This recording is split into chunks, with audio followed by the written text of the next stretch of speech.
Hello everyone, my name is Emily French. I'm a remote sensing analyst at TCarta, here to demonstrate our water quality dashboard in support of Topobathy LiDAR flight planning and operations. TCarta's water quality dashboards use daily satellite-based observations contextualized against historical averages and trends to support three distinct project phases, including day-to-day operational decision-making, reflight decision-making, and big picture project scoping based on historical data. What you're looking at here is the operational view, which shows water quality on an absolute scale, where green is very clear and red is very turbid, as well as a relative scale, which contextualizes the most recent satellite observation against monthly averages.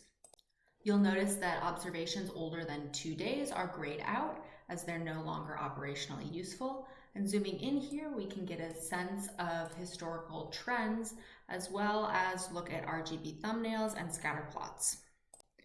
This dashboard assumes that today's date is October 25th, and so what we can see here is that as of yesterday, October 24th, conditions at this site are not only clear, but they're also clearer than what we would expect to see in October based on historical averages.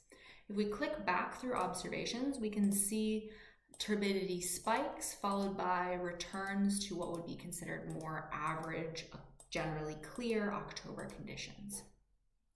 Another way this tool can be used is to make reflight decisions and essentially answer the question, what were water conditions when we last attempted this area, and can we reasonably expect better results by flying again? So here you'll see if the team went out on October 10th and got results they weren't happy with, that day we know was quite turbid, and especially compared to what we would expect in October. So what the dashboard would tell them is that there might be a window in the next few weeks where they can expect to get better returns.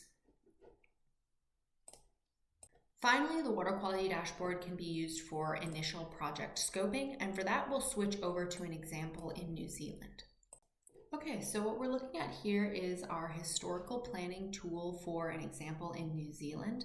And what this lets us do is click back through the overall average composites for every year from 2017 to 2025. So what we're looking at right now is the average of all Decembers across that time period.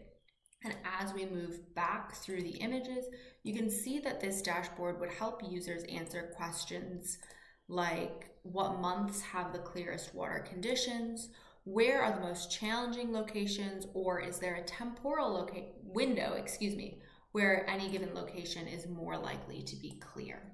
We can also click on a specific site to get a sense of seasonality, and here you'll see that for the project scoping, what we would learn is that the best time to fly in New Zealand is really maybe October, November through March, and that the highest turbidity at most of these sites is June, July, August, and September. That just about wraps things up. Thank you very much for listening along today, and please don't hesitate to reach out to info@TCarta with any questions. We look forward to customizing a water quality dashboard to your project location and needs.